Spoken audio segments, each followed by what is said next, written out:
Italian food is more than just a meal. It's a celebration of life itself. It's about taking simple, beautiful ingredients and turning them into something truly special. Think about the bright, sweet flavor of a sun-ripened tomato, the fresh, green aroma of basil, the rich, nutty taste of real Parmigiano Reggiano cheese. These are the building blocks of a cuisine that has captured hearts all over the world. There's a beautiful simplicity to it, a focus on quality over quantity that makes every single bite feel like a little piece of sunshine. It's the kind of food that brings people together and makes memories. What I love most about Italian cooking is its heart. Each dish tells a story. Family, region, traditions passed down through generations. The magic of Italy is that you can bring it right into your own kitchen. You don't need fancy equipment or hard-to-find ingredients to create an authentic taste. Today, I want to share 5 of my absolute favorite classic Italian dishes with you. So tie on your apron, pour yourself a glass of wine, and let's get cooking. Let's bring a little bit of that Italian la dolce vita, the sweet life, to your dinner table tonight.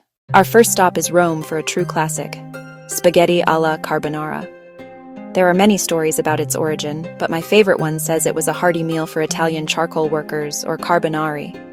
It's a dish of beautiful contrasts: the salty, crispy pancetta, the rich and creamy egg yolk sauce, and the sharp bite of pecorino romano cheese. It's incredibly luxurious, yet it's made with just a few simple ingredients.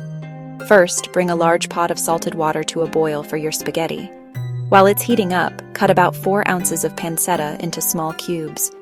Cook it in a large skillet over medium heat until it becomes golden and crispy.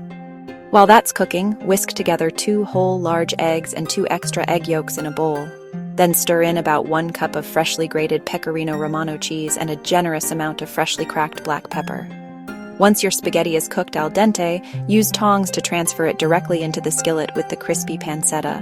Now here's the most important step. Remove the skillet from the heat. Then, pour the egg and cheese mixture over the hot pasta and toss everything together quickly and vigorously. Keep tossing. The heat from the pasta will gently cook the eggs, creating a beautiful, glossy sauce that coats every strand. You've just made an authentic Roman carbonara. Buon appetito! Next, we travel north to the fashionable city of Milan for risotto alla Milanese. This dish is pure elegance. Its signature is that beautiful, vibrant golden color which comes from precious saffron threads. Legend has it, the dish was invented during the construction of the Milan Cathedral when a young apprentice used saffron to tint stained glass and added it to a wedding feast's rice dish as a joke. The result was so spectacular it became an instant classic. Start by gently warming about 6 cups of chicken broth in a saucepan.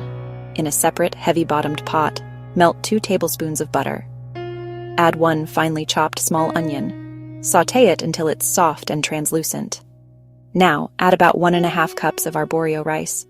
Toast the rice for a minute, stirring constantly.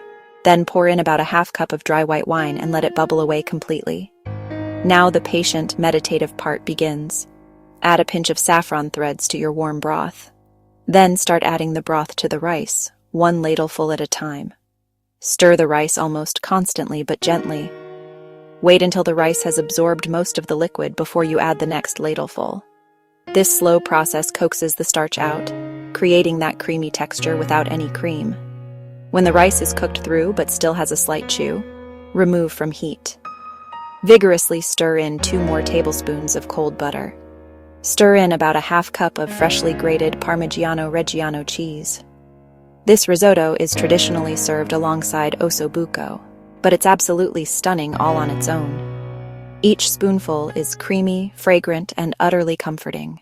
Let's return to Rome for a dish that proves simplicity is the ultimate sophistication: cacio e pepe. The name literally translates to cheese and pepper, and that's exactly what it is. Pasta, pecorino romano cheese, black pepper, a masterclass in technique and balance, an ancient recipe, said to be a favorite of Roman shepherds. The magic is how these humble components come together to create a sauce that is sharp, spicy, and wonderfully creamy. The key is creating an emulsion: cheese plus starchy pasta water. First, bring a pot of water to a boil, but use a little less water than normal and salt it lightly. While the water heats, toast about 1 tablespoon of coarsely ground black pepper in a large dry skillet. Toast it over medium heat for about a minute until it becomes incredibly fragrant. Now, add a ladleful of the hot pasta water to the skillet with the toasted pepper and let it simmer. While that's happening, cook your spaghetti until it is very al dente, about 2 minutes less than the package directions. In a separate bowl, mix about 1½ cups of finely grated pecorino romano with a little cool water to form a thick paste. Once the pasta is ready, use tongs to move it directly into the skillet with the peppery water. Turn the heat to low and toss everything together. Now add the cheese paste to the skillet. Toss vigorously, adding more hot pasta water a little at a time until the cheese melts into a beautiful, creamy sauce that clings to every strand of pasta. Serve it right away in warm bowls with another dusting of cheese and a final grind of pepper. It's powerful, punchy, and deeply satisfying. No list of Italian classics would be complete without lasagna al forno or baked lasagna. This is the ultimate dish for family gatherings and Sunday dinners. It's a beautiful tapestry of flavors and textures, delicate pasta, a rich meat sauce known as ragu, a creamy bechamel sauce, and plenty of melted cheese. Every Italian family has its own version, a recipe treasured and passed down through generations. Making lasagna is a labor of love, but every single step is worth it when you pull that bubbling golden brown masterpiece out of the oven. To begin, you'll prepare 2 sauces. For the ragu, brown 1 pound each of ground beef and pork.